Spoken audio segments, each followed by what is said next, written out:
لوگوں کو ان کی خواہشوں کی چیزیں یعنی عورتیں اور بیٹے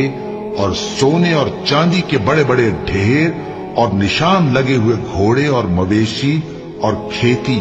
بڑی زینت دار معلوم ہوتی ہیں، مگر یہ سب دنیا ہی کی زندگی کے سامان ہیں اور اللہ کے پاس بہت اچھا ٹھکانہ ہے۔ اے پیغمبر، ان سے کہو کہ بھلا میں تم کو ایسی چیز بتاؤں جو ان چیزوں سے کہیں اچھی ہو؟ سنو،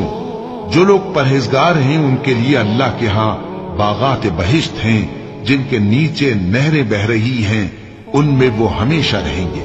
اور پاکیزہ بیویاں ہیں، اور سب سے بڑھ کر اللہ کی خوشنودی۔ اور اللہ اپنے سب بندوں کو دیکھ رہا ہے جو اللہ سے التجا کرتے ہیں کہ اے پروردگار، ہم ایمان لے آئے سو ہم کو ہمارے گناہ معاف فرما اور ہم کو دوزخ کے عذاب سے محفوظ رکھ۔